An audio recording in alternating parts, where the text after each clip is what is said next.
Bien, después de ese breve video de bienvenida, dejamos a Celeste Angulo, nuestra tesorera y forma parte del equipo también de la organización de la ILAB. Dejamos contigo, Celeste. Muchas gracias, Rodrigo. Buenos días, mucho gusto saludarlos a todos. Les damos la más cordial bienvenida a todos los socios y socias del Instituto Chileno de Derecho Tributario, a los miembros del Consejo Directivo del Instituto Latinoamericano de Derecho Tributario y a cada uno de los 19 institutos miembros de la ILAD, y por su intermedio a los socios y socias de cada país y en general a todos quienes nos acompañan en esta importante charla destinada a conocer los avances de los trabajos científicos que se están desarrollando en el marco de las 32ª Jornadas Latinoamericanas de Derecho Tributario que tendrán lugar en el mes de octubre en Santiago de Chile. A continuación, nos dirigirá unas palabras de bienvenida nuestra presidenta del Instituto Chileno de Derecho Tributario, la señora Jimena Niño Ro. Adelante, Jimena. Buenos días a todos. ¿Se escucha bien? Se escucha bien, perfecto. Bienvenidos a esta importante reunión que nos convoca esta mañana para revisar los importantes temas que nos van a presentar nuestros excelentes relatores generales. Como Instituto Chileno de Derecho Tributario, que existimos en Chile desde el año 60, ha sido todo un honor que podamos realizar este evento en nuestro país. La verdad es que hace más de 10 años teníamos el anhelo de poder realizar esta actividad en Chile, porque reúne tantos países, tantos temas de interés, y ese anhelo se cumple y se materializa entre el 14 y 18 de octubre de este año. Como decía nuestro video, en el Hotel Sheraton. Así que los esperamos con muchas ganas de participar en este evento y estamos felices. Así que extendemos la invitación, no se lo pierdan, va a ser una actividad maravillosa. Esto es equivalente a las Olimpiadas en el mundo del deporte. Bueno, son las Olimpiadas tributarias que vamos a realizar. Esta actividad se hace cada 2 años y tenemos el honor de tenerla en nuestro país. Así que los dejamos a todos invitados. Muchas gracias.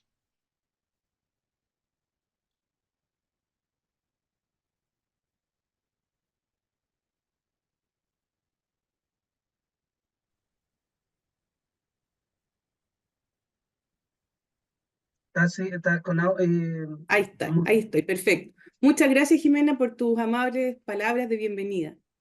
A continuación, nos va a entregar unas palabras el presidente del Instituto Latinoamericano de Derecho Tributario, el señor Yuri Varela Barraza. Muchas gracias, Celeste. Ay,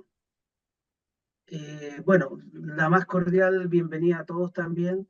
Estamos muy entusiasmados con estas jornadas que, para la gente que no participa normalmente en la organización de estas jornadas, para que un país postule y tenga la posibilidad de ser anfitrión de este Congreso Internacional cada 2 años, las postulaciones se hacen con 10, 15 años de anticipación. Por lo tanto, este es un esfuerzo y un reconocimiento a varias directivas del Instituto Chileno de Derecho Tributario anteriores a nosotros, y por lo tanto, desde luego, les damos el máximo reconocimiento y agradecimiento por todas las gestiones previas para que Chile haya sido reconocido como anfitrión para esta jornada, en primer lugar. En segundo lugar, comentarles que hay un comité especial junto al directorio del Instituto Chileno que está organizando esta jornada por el esfuerzo, el despliegue, el trabajo que significa tener una Olimpiada en Chile, como dice Jimena Niño, y por lo tanto los invitamos cordialmente a informarse, a conocer de qué se tratan estas jornadas, porque también es verdad que a nivel interno, los socios de Chile, por lo menos, y probablemente de otros países, no conozcan con mucho detalle la importancia de la actividad que organiza el Instituto Latinoamericano de Derecho Tributario, porque justamente agrupa a los institutos nacionales, Entonces, a veces la gente a nivel interno no conoce con todo el detalle cuál es el trabajo científico que hay detrás. Y por lo tanto, en esta oportunidad quiero de manera muy breve mostrarles qué ha significado el trabajo científico preparatorio para estas jornadas del ILAT en Chile en octubre próximo. Han existido como una novedad, digamos, 4 reuniones que ya prácticamente tienen un año, el próximo mes se completa un año desde la primera, donde se han reunido en un trabajo de coordinación bien importante los relatores generales con los relatores nacionales y comunicantes técnicos. Ese ha sido un esfuerzo nuevo, una innovación de estas jornadas que ha permitido una vinculación y un entendimiento, además de una coordinación mayor entre los relatores generales, Pascual Vistori y Fernando Serrano, con sus relatores nacionales y comunicantes técnicos. Y eso ha rendido bastantes frutos, como se va a mostrar enseguida.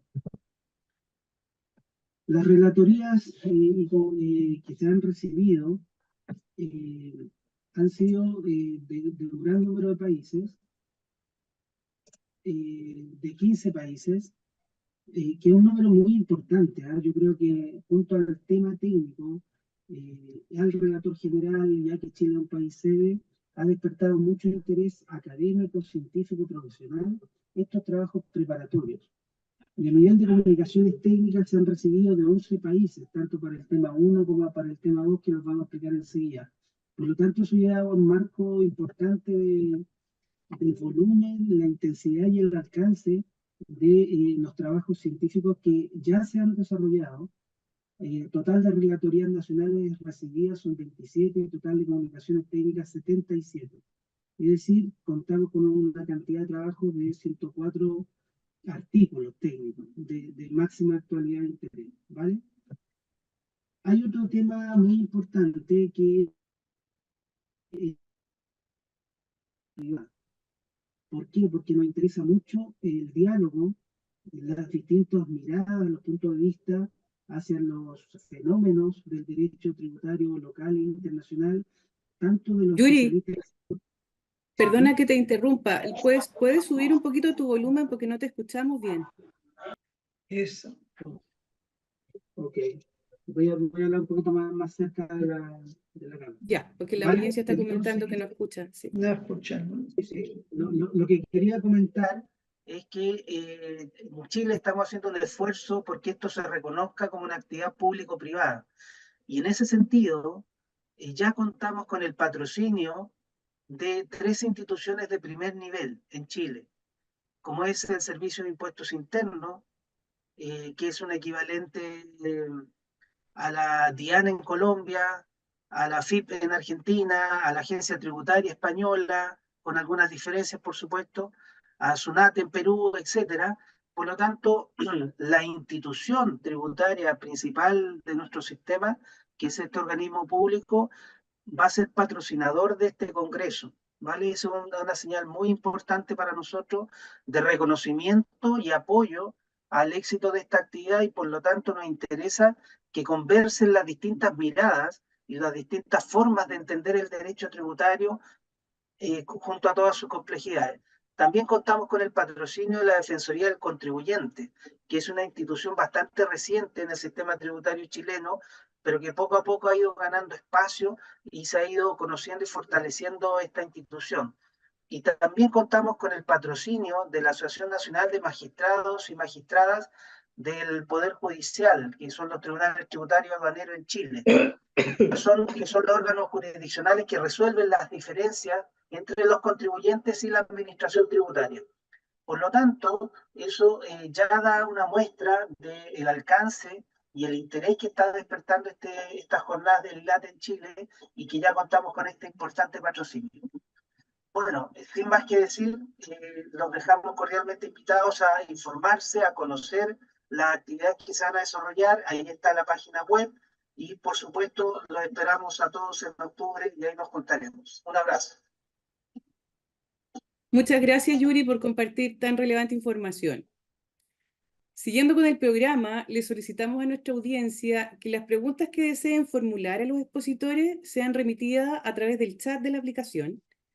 las cuales van a ser efectuadas después de que culminen ambas exposiciones según nos permita el tiempo.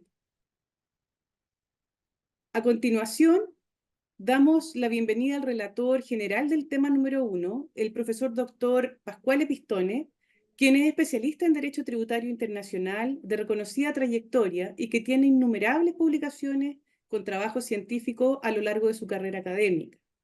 Es presidente académico del International Bureau of Fiscal Documentation, IVFD, de Ámsterdam, catedrático de Derecho Tributario en la Universidad de Salerno, catedrático Jean Monnet ad personam de Derecho y Política Tributaria de la Unión Europea en la Universidad de Economía de Viena, quien expondrá sobre los principios fundamentales del derecho tributario y su evolución en el mundo globalizado. Tiene la palabra entonces, profesor.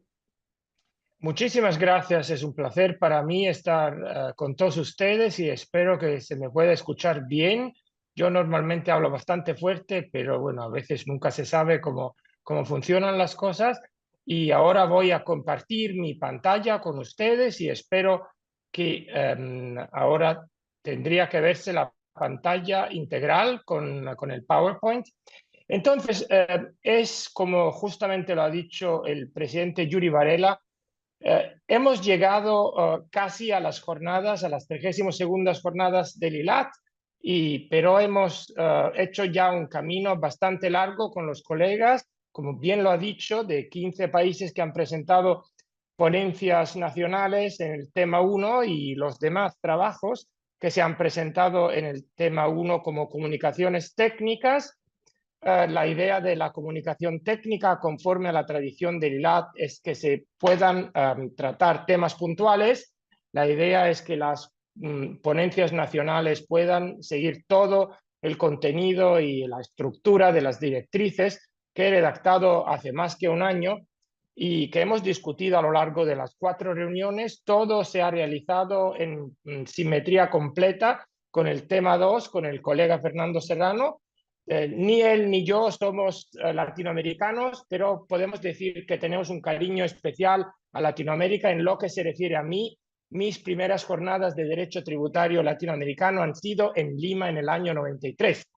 O sea que ya confieso mi edad, pero al mismo tiempo una parte de mi vida ha sido dedicada también al estudio del derecho tributario en las relaciones con Latinoamérica. Tengo muchos amigos en Latinoamérica y he podido aprender mucho de los colegas latinoamericanos. Ahora bien, cuando he pensado en este tema que fue propuesto por el Instituto Chileno de Derecho Tributario y que se me ofreció como tema para la ponencia general, he pensado que era importante ir un poco más allá de una dimensión que tradicionalmente se ha quedado a nivel nacional. Si hablamos de principios constitucionales, cada uno en su propio sistema, y después a veces decimos que hay diferencias entre los distintos países, a pesar de que concretamente sabemos que estamos hablando más o menos de la misma cosa. Y este es el dilema de la diferencia entre el derecho positivo y en este caso la dimensión positiva de los principios constitucionales y la dimensión que podemos llamar común de estos principios, que va más allá de su dimensión positiva. Y, por supuesto, el marco de las jornadas del ILAT es fantástico porque he tenido el placer de recibir los trabajos con un planteamiento nacional que reflejan mis directrices, y entonces desde esta perspectiva ha sido posible para mí también averiguar concretamente y de manera empírica lo que compartimos y lo que no compartimos. Ahora bien, yo no quiero decir que hoy voy a anticipar lo que está en la ponencia general que estoy todavía redactando y que voy a entregar para el día 31 de julio. Además, nunca lo haría porque si no, de otra forma, nadie me escucharía en las jornadas, creo que es el día 14 de octubre, que me toca a mí para la presentación de mi ponencia general. Sin embargo, en esta perspectiva común de búsqueda de principios fundamentales del derecho tributario, o sea, de principios constitucionales que compartimos en una tradición común entre países latinos y miembros del ILAT, es importante entender también qué tipo de evolución se ha realizado y cómo la la gobernanza fiscal global ha afectado a la dimensión de estos principios. Después de una breve introducción voy a tratar los 8 siguientes temas que se ven en la pantalla. Estos temas reflejan la estructura de las directrices, pero como he dicho, no voy a anticipar cosas que solo diré en Santiago el día 14 de octubre, y para mí es muy importante, sin embargo, destacar algunos elementos que reflejan los dilemas que tengo en este momento, las inquietudes y también algunos puntos que he aprendido de los trabajos que se han presentado y que he clasificado ya y que estoy analizando de manera simétrica y para ver de qué país se puede contribuir a qué asunto y en qué manera. Entonces, voy a tratar estos 8 puntos y veremos si puedo llegar a algunas conclusiones. Las conclusiones no serán, en todo caso, conclusiones conclusivas, en el sentido que estamos todavía en un camino que se va a acabar en los próximos meses, entonces estamos todavía en este camino y es importante también que tomamos en cuenta esto. Entonces, no quiero que ustedes tengan expectativas excesivas sobre lo que voy a decir y en todo caso no voy a anticipar lo que diré de manera conclusiva en Santiago en el 14 de octubre. No es mi primera vez en Chile, es un placer estar también en otra actividad, haber sido invitado a participar en otra actividad del Instituto Chileno de Derecho Tributario. Hace 3 años he tenido el placer ya de hablar de principios constitucionales para las terceras jornadas chilenas de Derecho Tributario. Esta perspectiva es distinta porque vamos a una perspectiva que mira a lograr un conjunto, un análisis en el conjunto de los países miembros de ILA. Y esto es efectivamente el objetivo de estas jornadas y este tema. Hemos dicho que el objetivo de la búsqueda es el patrimonio constitucional común. Patrimonio constitucional común significa concretamente averiguar lo que entendemos respecto a un principio, o sea, si el núcleo conceptual de un principio presenta matices comunes o divergentes que puedan permitir un análisis de este tipo, más allá del análisis en el contexto positivo que tiene cada uno de los países. Quiero ser un poco provocador en esa introducción y quiero decir también que a pesar de que nosotros tenemos una tradición europeo continental y, por supuesto, latinoamericana, quiero decir que esta visión común de principios se encuentra ya en algunas partes del mundo y me refiero a los tribunales de los países anglosajones, porque estos países comparten el llamado common law y el common law concretamente es un conjunto de principios. Por supuesto, nosotros sabemos que en el contexto de common law el juez tiene el poder de crear la ley y esto está, por supuesto, prohibido en el contexto de nuestros países. Sin embargo, lo que a mí me interesa es que los tribunales de los países anglosajones, cuando interpretan el common law, buscan inspiración en la interpretación de los principios que se ha realizado por parte de tribunales de otros países de common law. Por supuesto, cada uno tiene sus normas, sus principios y sus leyes, pero como el tema como este primer tema de las jornadas del ILAD se refiere a principios constitucionales, yo creo que es importante también ver estas normas de principio, porque tales son los principios constitucionales, si comparten este núcleo conceptual común y en qué medida. Y aquí eso se encaja muy bien en la perspectiva de una visión conforme al derecho internacional. Y en esta perspectiva no estamos hablando de principios de derecho internacional, sino estamos hablando desde la perspectiva del derecho internacional si hay algunas reglas, pautas y principios que afectan la dimensión positiva de los principios constitucionales. Bueno, evidentemente, cuando hablamos de derechos humanos, esta influencia se nota de manera muy relevante. El problema es también ver si podemos tener una influencia del derecho internacional en los principios constitucionales más allá del hecho que todos queremos compartir una división, una dimensión de los derechos humanos. Y para mí, esta es también una dirección de viaje y también la búsqueda que estoy realizando. Los que han tenido la ocasión de analizar mis directrices han visto, en primer lugar, que para mí es muy importante saber qué son los principios, qué es la relación entre principios y normas. Sí, porque a veces se nota en el contexto internacional que se habla de principios así sin saber si algo es verdaderamente un principio o un estándar. Por ejemplo, en el contexto internacional se ha desarrollado mucho la costumbre de hablar de principio de arm's length para los precios de transferencia. Bueno, para mí el empleo de la palabra principio en ese contexto no es verdaderamente apropiado. Se trata más de un estándar, porque cuando hablamos de principios es importante que algo que se llama principio tenga la sustancia del principio, y la sustancia es la importancia de tener un valor del sistema jurídico en su conjunto, una función prospéctica y efectos vinculantes tanto para los órganos del Estado como para las personas que, por supuesto, tienen la posibilidad de recibir una protección en términos de derecho respecto a estos principios. Y allí, en este contexto, también se vuelve a plantear el asunto entre principios internacionalmente reconocidos y principios constitucionales. La regla del Estado de Derecho, a pesar de que no sea,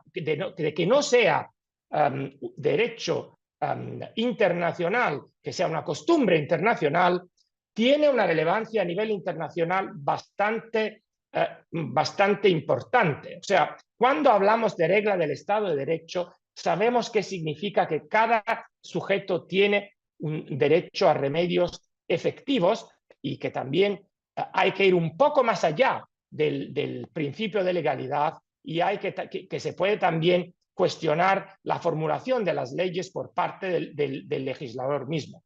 Entonces es importante también que cuando hacemos este análisis entre principios constitucionales y los principios internacionalmente reconocidos, llegamos a esa situación en que buscamos un marco común. Hablando de principios, hay que tomar en cuenta también que los principios se relacionan con normas, y las normas son reglas de conducta con carácter general y abstracto y normalmente tienen una eficacia prescriptiva. Por supuesto, hemos visto que hay no solo normas jurídicas que tienen efectos de vinculación, sino también hay las que se llaman normas sociales. La palabra norma que comparte en estos dos contextos los adjetivos de norma, los que son normas sociales y normas jurídicas, también hay que ponerla en relación de vinculación a los principios, porque los principios afectan tanto la interpretación como la aplicación de las normas. No sé, por ejemplo, podemos decir que si estamos hablando de una norma que trata de sanciones, que bueno, concretamente esta norma de sanciones puede tener problemas de compatibilidad con el principio de proporcionalidad para ver si los efectos de esta norma son excesivos o menos. Entonces, es muy importante que también, a pesar de que tengamos que hay que diferenciar desde la perspectiva conceptual entre principios y normas, hay que tomar en cuenta que cuando interpretamos las normas se les aplican también los principios. Y esto es muy importante para tomar en cuenta. Hablando de normas sociales, yo creo que en un mundo globalizado no podemos ignorar el fenómeno del soft law. El soft law son normas sociales que no tienen carácter de normas jurídicas y que, sin embargo, se juridifican, o sea, se vuelven en normas jurídicas y llegan al nivel nacional desde el contexto internacional. Quiero decir, cada vez más.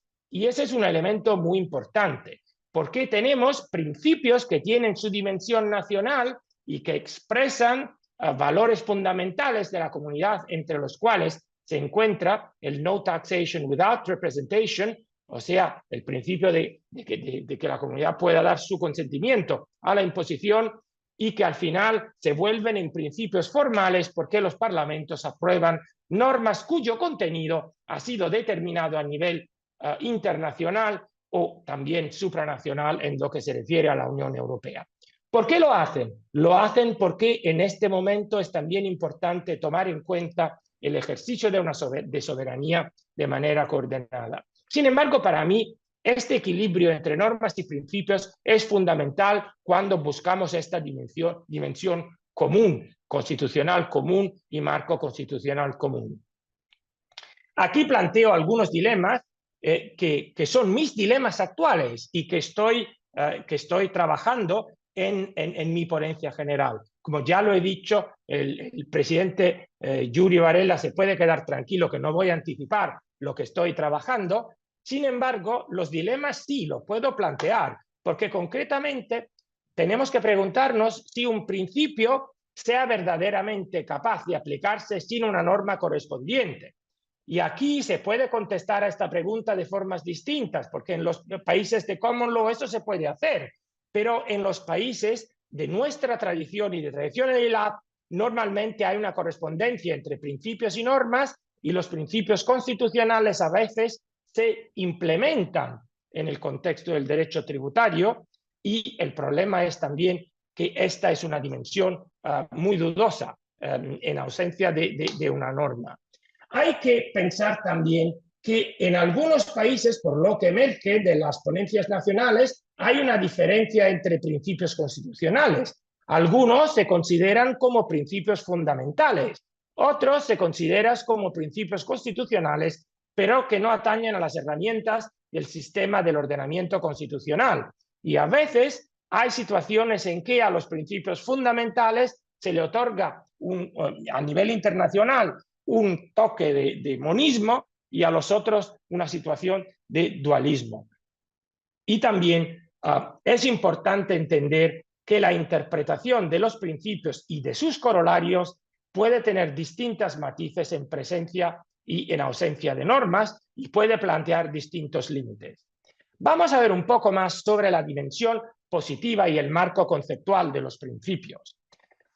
Yo quiero decir que, por lo que he notado en las 15 ponencias nacionales y en las comunicaciones técnicas, algunas constituciones tienen carácter más analítico de otras. Un ejemplo puede ser la Constitución de Brasil, pero no voy a hacer ejemplos porque si hago ejemplos después puedo adelantar lo que va a ser el contenido de mi ponencia general. Pero el hecho de que algunas constituciones formulen los principios de manera más analítica no implica que algunos principios de naturaleza más general que se encuentran en otras constituciones no tengan corolarios equivalentes. Entonces, esto significa que a pesar de que, no sé, en algunas constituciones no encontramos el principio de no confiscatoriedad, eso no implica que eso no sea un principio en ese contexto. Y yo creo que esto es un asunto que se plantea también en la relación entre principios constitucionales generales y principios constitucionales que tienen una relación específica a la materia tributaria. Sí, porque en muchas constituciones hay algunos principios que solo se aplican en el contexto tributario. Un ejemplo tradicional es el principio de capacidad contributiva o económica. Pero claro, el principio de igualdad no es solo un principio que se aplica a la materia tributaria y, sin embargo, el principio de igualdad tiene corolarios que tienen una interacción con los principios tributarios específicos.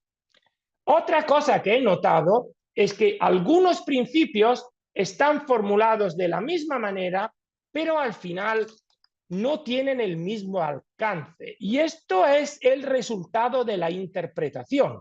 Porque cuando hablamos de principios constitucionales, estamos hablando de principios, no solo de normas de la Constitución, sino de normas de principio. Y entonces su naturaleza general acaba por ser interpretada de manera no necesariamente idéntica.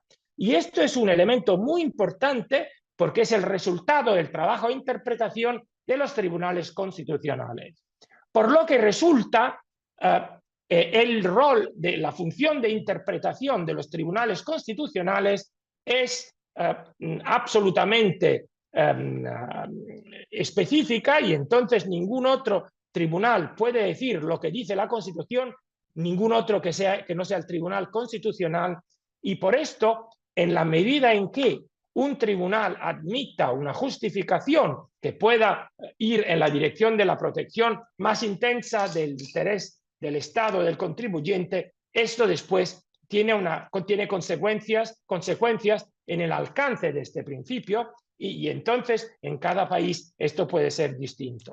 Hay también que tomar en cuenta que no en todos los ordenamientos hay un control constitucional previo, y entonces esto implica también que cuando se aplican las leyes y cuando se verifica la compatibilidad de las leyes con la Constitución, se realiza una intervención ex post. Y la verdad es que en algunos ordenamientos del mundo, no he encontrado, por lo que he visto hasta ahora en el contexto de ILAT, hasta no hay un tribunal constitucional. En Europa, por ejemplo, ni Suecia ni Holanda tienen un tribunal constitucional, ni por supuesto Inglaterra, como todos ya lo saben. En Europa hay problemas específicos porque la tradición constitucional común es fuente del derecho supranacional también, y también porque el derecho de la Unión Europea tiene sus propios principios que no necesariamente coinciden, pero que pueden coincidir con los principios constitucionales. Eso es interesante también para Latinoamérica, porque, por ejemplo, lo que hemos visto en Europa es que un principio como el derecho a la protección de datos y los principios que se han elaborado en este contexto se ha desarrollado mucho a nivel de la Unión Europea, y ahora se nota mucho más en las constituciones y en su interpretación. Y yo quiero decir, el derecho a protección de datos tiene también una dimensión global. La doctrina del ILAT ha tratado los principios, pero como ustedes pueden ver, solo se han tratado de manera específica algunos principios y en algunos momentos. O sea, nosotros sabemos que se pueden encontrar las resoluciones de las jornadas del Instituto Latinoamericano a partir del inicio, y los temas que tratan de principios constitucionales solo se encuentran efectivamente, o sea, no de manera accidental, sino de manera un poco más orgánica, a partir de las jornadas de Buenos Aires, de la 14ª jornada de Buenos Aires de 1989. El número que ustedes encuentran bajo cada jornada es el número de la resolución. Y entonces, en el contexto de las 14ª jornadas, se ha hablado de la necesidad de una revisión de constitucionalidad para evitar tributos confiscatorios. En Lima, que ha sido mi primera jornada del ILAT, se habló de principios constitucional y seguridad jurídica, o sea, la certeza del derecho. Y allá se ha indicado que la vigencia plena y efectiva, así como la certeza de los principios constitucionales, son condiciones indispensables para el correcto funcionamiento del sistema. En Salvador de Bahía, en el año 2000, las 20ª jornadas del ILAT han tratado de derechos humanos, y allá se ha hablado efectivamente de esta preeminencia de convenios internacionales de derechos humanos sobre los principios constitucionales, que en algunos países ha funcionado de manera muy importante a lo largo de muchos años, pero muy interesante, en Salvador de Bahía, en la recomendación 6ª, se indicó la importancia y la preeminencia de la regla del Estado de Derecho. Ahora, el asunto es que la regla del Estado de Derecho no se encuentra como principio constitucional, pero afecta a la dimensión de los principios constitucionales, y es interesante que nuestra doctrina del ILAT ya hace 24 años lo reconoció. Y en Isla Margarita, en la 24ª jornada en 2008, se ha hablado del valor fundamental de los principios de capacidad contributiva y de progresividad. El ILAT tiene una historia, y esto es muy importante, porque los que a lo mejor se han incorporado a las actividades del ILAT hace poco no tienen que olvidar que hay muchos años de tradición común, y esta es una tradición común a Latinoamérica que comparte también con 3 países europeos, y es importante para saber las potenciales consecuencias de lo que estamos realizando con este tema, así como en el tema del doctor Serrano, para el futuro de Latinoamérica. Bueno, he dicho anteriormente que hay principios fundamentales que tienen esta importancia en algunos países mayor respecto a los otros principios constitucionales. Los principios fundamentales, si tienen esa importancia mayor, no la tienen solamente porque son las herramientas de un sistema, sino porque generalmente esto está relacionado a esta dimensión universal. Hemos dicho el ejemplo de los derechos humanos, y yo creo que en este contexto hay también que hablar de un principio que es tan obvio como necesario como el principio de igualdad. El principio de igualdad es fundamental en cada constitución de los países miembros del ILAD, a pesar de que algunas constituciones no admitan una verdadera diferenciación, pero es inevitable que el principio de igualdad tenga muchos corolarios y tenga una interacción con muchos otros principios más específicos. Yo creo que en este contexto el principio de igualdad tiene también que interpretarse en conexión con la regla del Estado de Derecho para cuestionar también la gestión del principio de legalidad por parte del legislador.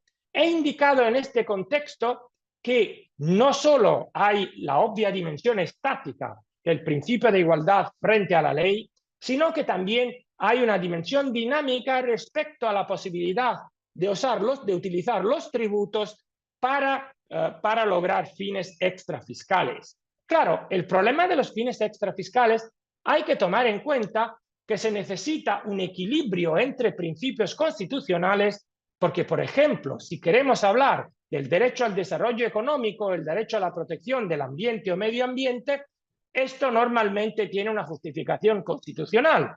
Pero si el legislador decide de poner un fin extrafiscal que no está amparado por la Constitución, por otro principio constitucional, ni por la regla del Estado de Derecho, al final, concretamente, esto puede acabar en la arbitrariedad y en la vulneración del principio de igualdad, porque se vuelve en desigualdad.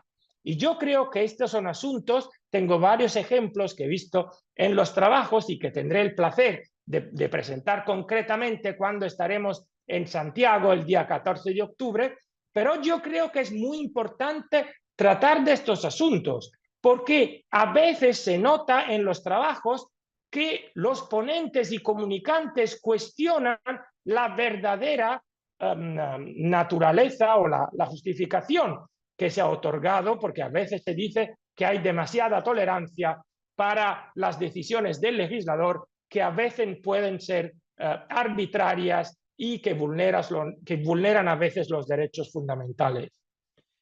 Ahora, cuando hablamos de principios fundamentales y principios constitucionales, tenemos también que reconocer que hay principios del derecho que no se incluyen en la Constitución. Y ahora el asunto es que si hay un principio de derecho que no se incluye en la Constitución, es necesario entender si este principio tenga alguna ligazón con un principio constitucional o con un principio fundamental, y hasta el punto de cuestionar si tenemos un principio en algunos contextos. No sé, en el tema del IVA se habla de principio de neutralidad, y el asunto es que algunos dicen no se trata de un principio, sino se trata de un contexto de neutralidad o de objetivos de neutralidad. Pero en todo caso, aún los que reconocen que el principio de neutralidad del IVA sea un principio, tienen que reconocer que es un principio que no está directamente o indirectamente relacionado a un principio de la Constitución, sino que es un mecanismo de aplicación del IVA, porque al final se quiere evitar que el cobro del IVA se realice de manera injusta. Hay otro asunto que es importante, es que los principios del derecho tributario, lo siento por los errores que se encuentran en el slide, a veces mi computadora no sabe qué idioma estoy hablando y en qué idioma estoy escribiendo, y siempre piensa que escribo en inglés. Fundamentales, lo sé que se escribe fundamentales, pero los principios del derecho tributario incluyen todos los principios, los constitucionales, los fundamentales y también los principios del derecho que a veces se encuentran en la Ley General Tributaria o en leyes de principios. Y también cuando hablamos de principios específicos del derecho tributario, que se incluya o no se incluya expresamente en la Constitución, la capacidad contributiva es fundamental para lograr objetivos de justicia, de justicia tributaria. Vamos ahora a hablar más específicamente de los principios y de su dimensión tributaria. Yo he notado que en la tradición del ILAT, lo que llamo Ley General Tributaria, y que también se puede llamar con otras expresiones que se aplican en distintos países, este marco general para el derecho tributario, que incluye también principios, es un instrumento de implementación de principios constitucionales y de los corolarios tributarios de los principios constitucionales. Aquí he indicado algunos principios que se encuentran de manera no aislada tratados en las leyes generales tributarias. Y es importante porque al final, cuando estamos hablando de protección de confianza legítima, al final, claro que existe una ligazón y una relación con la certeza del derecho, con la regla del Estado de Derecho y al final con la seguridad jurídica. Y desde esta perspectiva vamos hacia los principios constitucionales. Así podemos decir lo mismo para la proporcionalidad en el procedimiento tributario y en las sanciones tributarias. Porque si las sanciones tributarias justifican una represión de las violaciones, esto no justifica que el sujeto quede completamente privado de toda su propiedad por efecto de esta sanción y que la sanción exceda cuanto necesario para una represión de la violación. Y hay otros de naturaleza penal, como el derecho a no autoinculparse, que está relacionado al mismo tiempo también con un derecho de defensa y con el derecho, el contexto constitucional también, de proteger sus propios derechos, o el derecho al proceso justo y equitativo, y el ne bis in idem, la no confiscatoriedad y los demás principios que se encuentran como que se encuentran muchas veces expresamente indicados en las leyes generales tributarias. Entonces, yo quiero decir que la Ley General Tributaria en muchos casos puede ser un instrumento para dar a los corolarios de principios generales algunas dimensiones concretas de los principios constitucionales, a pesar de que no sean leyes constitucionales, son leyes de principios. Y si implementan los principios constitucionales, afectan la interpretación y aseguran un instrumento adicional de protección de los principios. Es un elemento importante porque normalmente se dice que la Ley General Tributaria regula el derecho tributario y evita que derecho que no tenga naturaleza tributaria se aplique en nuestra rama del derecho, pero en realidad tiene también esta función que a mi juicio se nota mucho en las ponencias nacionales. Aquí tengo más dilemas y, como le he dicho, los dilemas al final no se resuelven hoy, sino se resuelven en el mes de octubre. ¿Qué valor tienen entonces las normas de implementación de los principios constitucionales? Si tenemos en una norma de la Ley General Tributaria un corolario de un principio constitucional y allí se indica de manera explícita, ¿significa eso que al final podemos considerar que esa norma de la Ley General Tributaria tiene el mismo valor de la norma constitucional o del corolario del principio constitucional que expresa?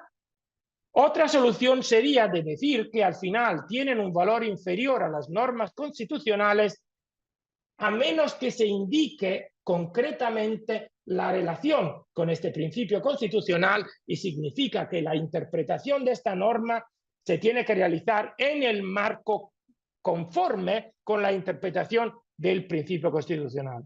Sin embargo, no puedo excluir que en algunos casos las normas de las leyes generales tributarias tengan también solo el valor de fuente de objetivos programáticos. Bueno, sabemos que el modelo de código tributario MCTAL tiene también una función de armonización del derecho tributario y de construcción de una dimensión común, no a nivel constitucional, pero sí a nivel de los códigos tributarios de cada país o de las leyes generales tributarias. Sabemos que el ILAT tiene un grupo de trabajo y tenemos el placer de tener con nosotros, por lo menos antes, yo ahora solo veo mi pantalla con el PowerPoint, pero antes estaba la doctora Mas, que está en este grupo, y entonces es importante también que los trabajos que estamos realizando en este contexto de las 32ª jornadas puedan también ofrecer una inspiración al trabajo que está haciendo este grupo de trabajo del ILAT, más allá de que ya tenemos un modelo de código tributario para Latinoamérica. Y también hay que tomar en cuenta que cuando se trata de dimensión común, las normas del derecho internacional y la regla del Estado de Derecho y los derechos humanos afectan la dimensión positiva de los principios constitucionales. Seguimos porque el tiempo ocurre y me quedo con poco tiempo. Vamos al punto 6º. Y otro elemento muy importante que yo encuentro en las ponencias, conforme a mis directrices, es la función de la interpretación conforme.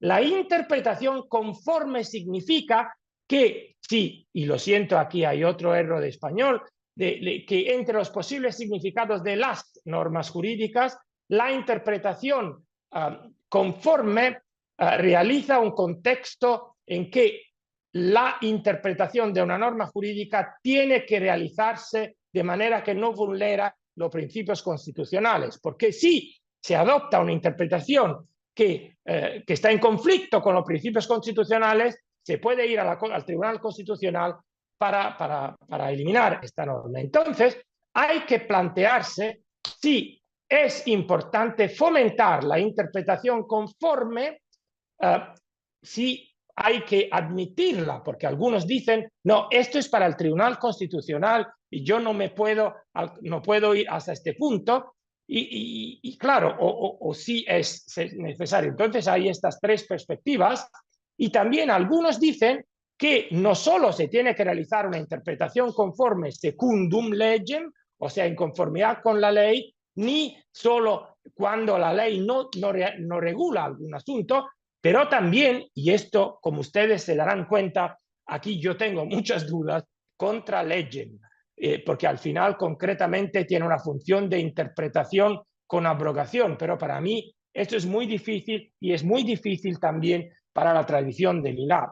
Sin embargo, hay un reconocimiento de la importancia de la interpretación teleológica que especialmente en el pasado ha tenido una importancia mayor de la que se encuentra ahora, porque la interpretación teleológica busca el telos, la voluntad de la ley, más allá de las palabras que la ley misma utiliza.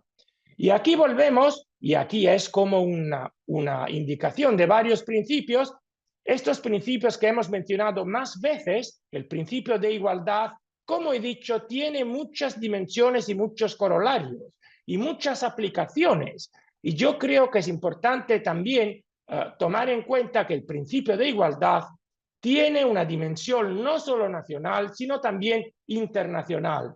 Muchos hablan del principio de no discriminación y lo encuentran tanto en derechos humanos como en convenios de doble imposición. El principio de no discriminación, el principio de igualdad, a mi juicio, comparten un núcleo conceptual, porque si yo discrimino, yo no trato de manera igual, pero yo no discrimino si no trato de forma distinta lo que es igual o de forma igual lo que es distinto. Entonces, es muy importante tratar eso también, porque en el contexto internacional muchas veces se olvidan los problemas de la imposición de los no residentes o de la imposición de la renta de fuente extranjera en los principios que realizan la imposición conforme al nexo global en el estado de residencia. Por supuesto, esto no era conforme a la tradición del ILAT, pero es una realidad de casi todo el mundo. La dimensión de los derechos humanos, a mi juicio, es interesante entre Europa y Latinoamérica, porque al final tenemos concretamente los mismos derechos, pero en la Unión Europea algunos tienen una protección un poco más específica. Yo ya antes he mencionado este asunto de protección de datos y derecho de confidencialidad, que en la Carta de Derechos Fundamentales de la Unión Europea, que presupone los estándares mínimos de la Convención Europea de Derechos Humanos, tiene esta protección muy intensa. Y también los asuntos de protección de derechos de propiedad y de prohibición de la confiscatoriedad del tributo. Se habla mucho de esto, pero concretamente nunca se ha llegado a entender a partir de qué punto se encuentre un tributo confiscatorio. Y allí tengo también algunas consideraciones, porque a mi juicio la obligación de pagar el tributo no significa por su propia naturaleza la obligación de entregar una parte de la propiedad, porque la obligación de pagar el tributo es una obligación monetaria. Y entonces esto es importante para tener una interpretación un poco más específica. Y como ya lo he dicho antes, la regla del Estado de Derecho tiene una relación con el principio de legalidad. Rule of law, o sea, regla del Estado de Derecho, y reserva de ley no son la misma cosa, porque la regla del Estado de Derecho puede cuestionar, como ya lo he dicho, las decisiones del legislador mismo y la razonabilidad de estas decisiones y la equidad de lo que se encuentra en la ley. Y también la regla del Estado de Derecho afecta muchos otros principios. Y estos otros principios son los que llamamos principios específicos y son de naturaleza sustantiva, procedimental y relativo a sanciones. Y a mi juicio es muy importante tomar en cuenta que, una vez más, yo creo que nadie que proviene de un país miembro del ILAT tendría que tener algún problema con la identificación de estos principios que yo indico. Lo que a lo mejor tendrían problemas con algunos es encontrar que sean concretamente en una norma de la Constitución y no como corolario a nivel de interpretación. Y entonces esto es un desafío, porque concretamente, como ya lo he dicho anteriormente, si tenemos este patrimonio constitucional común y a nivel de interpretación algunos tribunales utilizan o llegan a realizar y a indicar la existencia de estos corolarios, hay que preguntarse también si esta interpretación por parte de tribunales de otros estados del ILAT puedan inspirar la interpretación del Tribunal Constitucional de un estado, de otro estado. Yo creo, por lo que he visto, de manera un poco menos evidente respecto a lo que he visto en el contexto de Common Law, pero yo creo que existe la prueba de que los tribunales miran a la interpretación por parte de los otros países, cuanto menos de la región o de la misma tradición. Y entonces hay que ser conscientes de esto como miembros de la doctrina latinoamericana, y hay que tomar en cuenta que podemos contribuir a la construcción del patrimonio constitucional común en este marco de interpretación, y este marco de interpretación puede ir más allá de las fronteras y de los sistemas positivos en la medida en que exista un marco constitucional común y a nivel de interpretación en un contexto homogéneo. Bueno, nos toca a nosotros, de indicar en qué medida este marco exista. Este proyecto de la ponencia del tema 1 de las 32ª jornadas pueda contribuir a realizar esto, y por supuesto sería un placer tener la posibilidad también de ofrecer una fuente de inspiración a los que están trabajando al proyecto del ILAT sobre el Código Tributario. Muchas gracias por su Profesor, atención. muchas gracias. Agradecemos a don Pascual Pistone su interesante exposición. Y finalmente, damos la bienvenida al relator general del tema número 2, el catedrático Fernando Serrano Antón, quien también es un experto en Derecho Tributario Internacional de reconocido prestigio y cuenta con gran cantidad de publicaciones científicas de vanguardia. Es catedrático de Derecho Financiero y Tributario de la Universidad Complutense de Madrid y catedrático Jean Monnet y U Fair Tax, quien se referirá al tema Desafíos de la inteligencia artificial en el derecho tributario moderno. Adelante, don Fernando. Muchísimas gracias, buenos días allí, buenas tardes aquí en España. En primer lugar, mis primeras palabras tienen que ser de agradecimiento al Instituto Chileno de Derecho Tributario y al Instituto Latinoamericano de Derecho Tributario. La verdad es que es un placer estar con todos vosotros y es un honor, la verdad, poderme dirigir a esta audiencia. Si me permitís, voy a compartir una pequeña presentación que he realizado que me va a servir un poco de guión de lo que voy a contar en esta tarde y un pequeño avance de lo que vamos a tratar en las jornadas de Chile, porque ya todo el mundo habla de las jornadas de Chile, por lo menos aquí mis colegas españoles del Instituto Latinoamericano de Derecho Tributario, que se celebrará en el mes de octubre.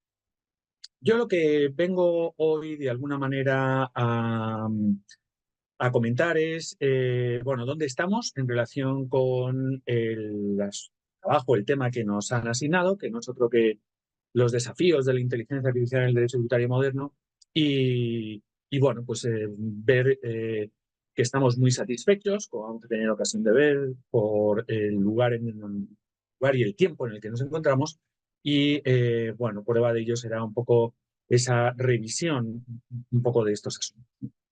Me he permitido hacer un pequeño guiño porque la señora presidenta del Instituto Chileno de Derecho Tributario ha hecho alusión a las Olimpiadas del Derecho Tributario y la verdad es que me ha parecido muy oportuno y entonces he incorporado aquí este logo del Comité Olímpico Internacional en materia tributaria, ¿no? Me parece que es una oportunidad excelente de, pues como bien se dice en el vídeo que hace unos minutos nos han expuesto, es un momento espléndido para compartir durante 5 días pues, con los colegas y amigos el estado del derecho tributario en América Latina y en relación también con los países de la Unión Europea que participamos. A mí me ocurre un poco lo mismo que ha comentado el profesor Pistone. Yo no soy originariamente de América Latina, pero sí que tengo una especial sensibilidad por todo el latinoamericanismo en general, ¿no? No recuerdo exactamente las primeras jornadas del Instituto Latinoamericano de Derecho Tributario a las que asistí, pero sí que es verdad que fue hace muchísimo tiempo. Luego es preferible no recordar exactamente a cuáles asistí, pero sí que es verdad que me ha permitido conocer a muchos de los colegas y amigos que están hoy conectados y otros que seguramente pues, no han tenido la oportunidad de hacerlo por sus compromisos y obligaciones. Bueno, no me voy a extender más en la presentación. Un pequeño esquema de lo que voy a tratar. Sí que me gustaría hacer una pequeña revisión, un pequeño repaso de dónde estamos en relación con las relatorías, las comunicaciones y después entrar un poco al asunto que nos ocupa y nos preocupa, que no es otro que el uso de la inteligencia artificial por las administraciones tributarias. ¿Cómo impacta eso en el estado de los derechos y las garantías de los contribuyentes? Que ese es un poco el objetivo de este tema 2. No os preocupéis, es decir, alguien puede preocuparse de que, claro, un europeo más en un tema probablemente va a tener una pátina, va a tener un barniz excesivamente de la Unión Europea. No es el objetivo de la Relatoría General que ya estoy elaborando, sino que el objetivo es dar de alguna manera entrada a todas las reflexiones que los países latinoamericanos que estaban o han participado en este tema, digamos, han desarrollado. Bueno, pues me permito hacer una pequeña revisión, un poco como ha hecho antes el presidente del Instituto Latinoamericano de Derecho Tributario, el doctor Varela. Y entonces nos encontramos en esta situación. Aquí tenemos las relatorías nacionales. Tengo que decir que han sido de extremada ayuda y son verdaderamente joyas. Sé y conozco que gracias al buen hacer del Instituto Chileno de Derecho Tributario estas relatorías nacionales van a ser publicadas y la verdad es que lo merecen y mucho porque el trabajo que ahí se ha realizado pues es excelente. No son todos los países de América digamos, los que van a participar. Hay algunos países pues, que no han podido presentar a día de hoy esa relatoría nacional Pero sí que me atrevería a decir que, digamos que hay una buenísima representación de los países de América Latina y eso nos permite de alguna manera llegar a conclusiones, como vamos a, hoy no, pero más adelante sí, a conclusiones verdaderamente interesantes de lo que está ocurriendo en la región sobre el uso de la inteligencia artificial por las administraciones tributarias. Algunas cosas vamos a adelantar hoy. Aquí tenemos todos los comunicantes que tenemos en este momento en el tema 2, como podéis comprobar, pues una representación pues muy variopinta de países y de temas que os puedo adelantar, ¿no? La verdad es que es un gustazo, ¿no? Ver pues ese análisis con una perspectiva, pues eso, más miope de asuntos que han interesado pues a este grupo de comunicantes. Bien, hicimos una pequeña experiencia piloto consistente en enviar una serie de cuestionarios. Bueno, el cuestionario lo habíamos elaborado en una de esas sesiones bimensuales que hemos tenido a lo largo del último año y con la participación de, pues eso, relatores generales y comunicantes, elaboramos un cuestionario que se ha enviado a las administraciones tributarias de todos los países que conforman el ILAC. Reconozco que fuimos de alguna manera inocentes en el sentido que pensábamos que todas las administraciones tributarias de forma rauda y veloz iban a responder a nuestro cuestionario. En fin, ¿cuál ha sido nuestra sorpresa? Que lamentablemente a día de hoy solo 3 países han respondido, que son Brasil, Costa Rica y Ecuador. Tenemos algunas buenas palabras de algunas administraciones que seguramente, pongo entre comillas, nos van a responder, pero a día de hoy no han respondido. Esto, lejos de ser un hándicap para nuestra investigación, justo ha sido una especie de revulsivo similar al que se produjo ayer por la noche cuando el Real Madrid se enfrentaba al Bayern de Múnich, que no fue otro que el gol. Luego cayó en la trampa el Bayern metiendo ese gol en el minuto 60. Es decir, a nosotros nos ha pasado un poco lo mismo. Viviendo de la carencia de los cuestionarios enviados a las administraciones tributarias, lo que he observado es que los relatores nacionales y los comunicantes han estresado su trabajo, se han visto más estimulados si cabe, y entonces la calidad de esos trabajos pues es excelente. Pero insisto, todavía esperamos recibir alguno de esos cuestionarios que se encuentran pendientes. Bien. ¿Qué relación tenemos entre la inteligencia artificial y el Instituto Latinoamericano de Derecho Tributario? Salvo que el Instituto Chileno de Derecho Tributario nos esté realizando alguna investigación que desconozco en estos momentos, la relación ha sido nula. Es decir, no hemos tenido ningún tema ni ninguna jornada que haya analizado la inteligencia artificial desde el punto de vista de los países de América Latina. Por lo tanto, esto nos pone en una situación de cierta responsabilidad porque vamos a tener, naturalmente, que elaborar unas conclusiones, pues, como digo, muy aquilatadas, muy pulidas, para que nos puedan servir para todos los países hermanos y miembros del ILAC. Lo que sí que tenemos claro, desde la primera sesión que tuvimos, fue que nos vamos a tener que basar mucho en los trabajos que las organizaciones internacionales han venido realizando de la inteligencia artificial y, sobre todo, de alguna manera del efecto que esas organizaciones internacionales han realizado o han producido sobre, sobre las administraciones tributarias que forman parte de las mismas. Me estoy refiriendo en particular a la OCDE, a la Organización para la Cooperación y el Desarrollo Económico, y algunas otras como el CIAT o ATAF. En cualquier caso, junto con esos trabajos de las organizaciones internacionales a las que hemos seguido me voy a referir, también es verdad que es muy importante analizar el papel que realizan esas administraciones tributarias en cada uno de los países. Por eso, vamos a decirlo así, el laboratorio que hemos constituido en el Instituto Latinoamericano de Derecho Tributario para observar qué es lo que están haciendo las administraciones tributarias en nuestra región utilizando la inteligencia artificial, pues es de primera línea, ¿no? Es decir, yo creo que es un esfuerzo muy notable y nos va a permitir, pues eso, tener unas conclusiones primero, pues muy, digamos, unas conclusiones muy importantes y además seguramente pues muy pioneras, me atrevería a decir.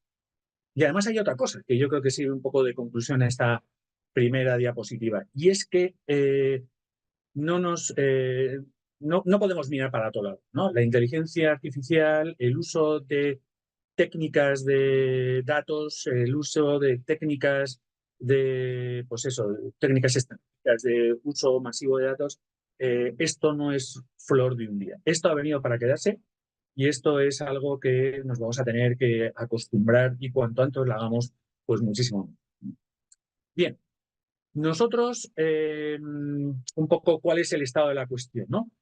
El estado de la cuestión es que, insisto, desde un punto de vista del Instituto Latinoamericano no tenemos jornadas, lo que sí que tenemos son trabajos incipientes de algunas personas, de algunos colegas y profesores que ya han empezado a analizar desde un punto de vista legal ese uso de la inteligencia artificial y más concretamente en el derecho tributario.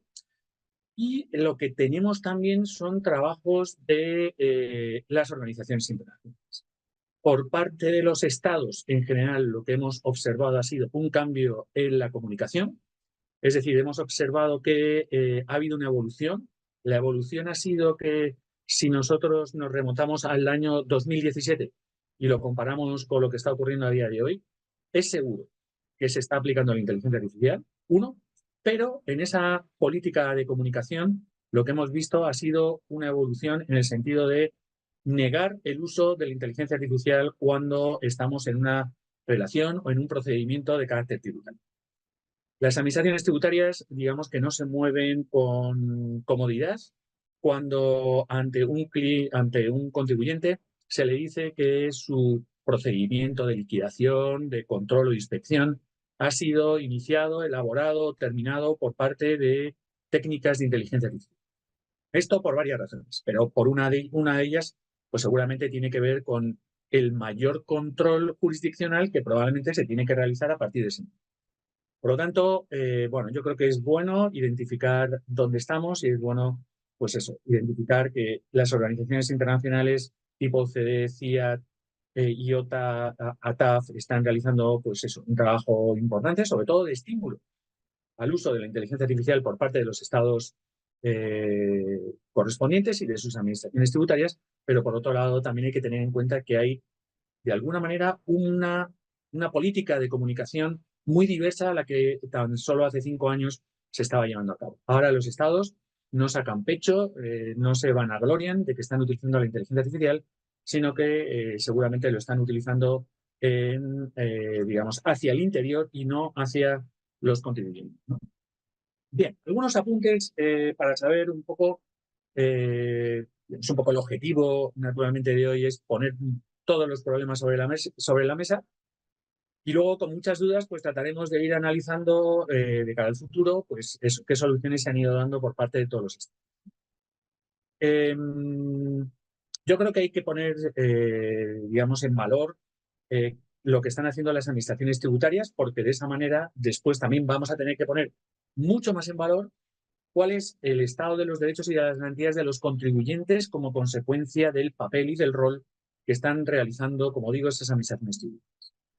Bueno, pues lo primero que hay que decir es, como os decía anteriormente, esto no es flor de un día, esto ha venido para quedarse y no es una cuestión de que solamente las administraciones tributarias más desarrolladas o más potentes están haciendo uso de estas técnicas de learning machine o de uso masivo de datos, sino que son todas.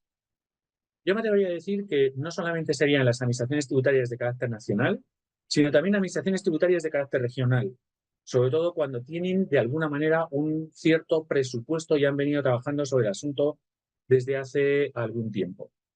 Por lo tanto, indudablemente la inteligencia artificial es usada por las administraciones tributarias, fundamentalmente en dos grandes áreas, en todo lo que es la aplicación del sistema tributario, por un lado, y en segundo lugar por el control o fiscalización del cumplimiento tributario. Digamos que tenemos esas dos áreas que sin duda ninguna, bueno, pues están recibiendo un impacto cada vez más notable.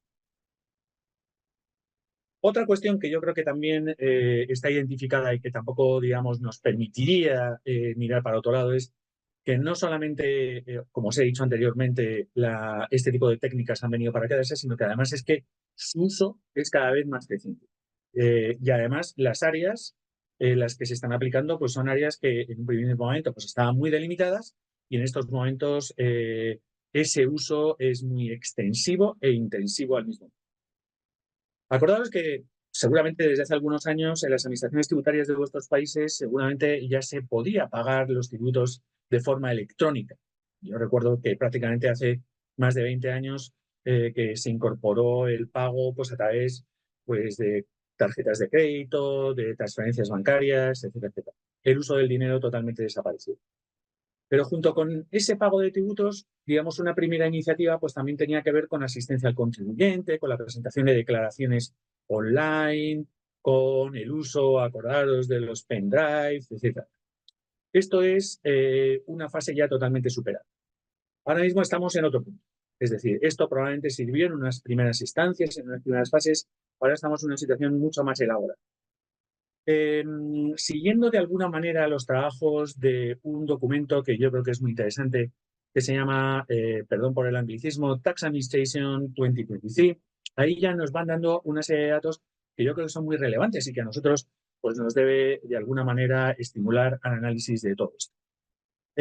Primero, el 85% de los contribuyentes personas físicas están utilizando medios digitales para el cumplimiento de deberes formales o bien el cumplimiento tributario, y el 95% de las personas jurídicas, de las compañías y sociedades, están utilizando la vía electrónica para lo mismo, es decir, cumplimiento por un lado y por otro lado cumplimiento de deberes formales y seguramente que también para el pago de sus deudas. Además, si nos atenemos un poco a lo que es la asistencia de los contribuyentes, pues hemos pasado en muy poquito tiempo a una experiencia de carácter multicanal. Si no recuerdo mal, en algún lugar he leído que hay algunas administraciones de América Latina, en concreto de América Central, donde ya se está utilizando el metaverso como fórmula de asistencia al contribuyente. Por lo tanto, si estamos hablando de metaverso, ¿qué no vamos a decir en relación con las aplicaciones móviles y otro tipo de aplicaciones en cuanto al cumplimiento de las obligaciones de carácter? Volviendo otra vez un poco a los datos de ese trabajo que la OCDE publicaba el año pasado, a finales del año pasado, yo creo que es muy interesante analizar un poco cuál es la evolución, un poco pues para dejar tranquilos al Instituto Chileno de Derecho Tributario, aunque seguramente lo estará, en la selección del tema. En el año 2021, 58 jurisdicciones estaban utilizando inteligencia artificial. En estos momentos yo me atrevería a decir que prácticamente el 90%, igual que el Producto Interior Bruto Mundial en el año 21, pero el 90% de las administraciones tributarias en este momento de carácter nacional están utilizando inteligencia artificial en uno u otro sentido. Es decir, esto no es algo que es algo en el que puede concurrir algo de inventiva, sino que esto es absolutamente una realidad. Además, junto con ese trabajo de la OCDE, hay que digamos, citar otros trabajos que se vienen realizando, sobre todo por una red de administraciones tributarias que se llama ISORA, que donde si analizamos cuál es el enfoque que se está llevando a cabo por parte de las administraciones tributarias, pues vamos a darnos cuenta de que la inteligencia artificial, blockchain, en particular, pues es algo que si no se está utilizando, hay una intención en los próximos años de implantarlo. Claro, si estos datos que yo estoy manejando son del año 2021, publicados en el año 2023, pero son datos que fueron aportados por las administraciones tributarias, pues os podéis imaginar que esto tiene un uso pues, prácticamente generalizado en estos momentos, año 2020, ¿no? También es interesante, y esto nos puede permitir también contrastar qué es lo que están haciendo las administraciones tributarias de América Latina. Y eso lo digo porque tenemos una base de datos que se llama así, Inventario de Iniciativas de Tecnología Fiscal, donde se contiene, pues eso, qué iniciativas pues, se están llevando a cabo y qué herramientas tecnológicas se están utilizando para eso, ¿no? Por lo tanto, yo creo que esto es muy interesante, sobre todo en unas jornadas que van a tener lugar en Chile, porque seguramente que los amigos chilenos lo saben muchísimo mejor que yo. Chile precisamente es uno de los países donde se está haciendo un uso más intensivo de este tipo de tecnología, sobre todo en el ámbito de la fiscalización o del control tributario. Por lo tanto, si las administraciones tributarias están adaptando su gestión, su aplicación desde un punto de vista digital, nosotros no nos podemos quedar atrás. Es decir, nosotros como tributaristas y como personas que tenemos cierta inquietud por el estado de la cuestión en materia fiscal, pues lógicamente es obligado analizar, estudiar dónde estamos y hacia dónde vamos. Y cuando yo os decía también hace un ratito de que esto ha venido para quedarse, hay 2 libros de cabecera, 2 libros, vamos a decirlo así, donde se contiene la filosofía de esas administraciones tributarias 3.0. Son 2 documentos de la OCDE que se llama uno Compliance by Design, que es un poquito más antiguo, del año 2014, y otro muy reciente, año 2022, que se llama Seamless Taxes. Bueno, esto es un poco de filosofía, pero es hacia donde va un poco el mundo tributario, donde prácticamente todo va a residir en, digamos, una transformación digital que está en marcha, una transformación digital donde se habla ya de un ecosistema donde todo está vinculado, donde todo, digamos, está conectado y donde el contribuyente, según vayan pasando los años, lo único que va a tener que hacer es meramente comprobar que los datos son correctos y poco más. Es decir, estamos en un momento de cambio disruptivo desde el punto de vista de la administración tributaria, con el objeto, de alguna manera, de llegar a un momento donde prácticamente la administración tributaria lo va a hacer todo, porque tiene un volumen de datos inmenso y además datos de una gran calidad para poder llevar a cabo esa gestión tributaria.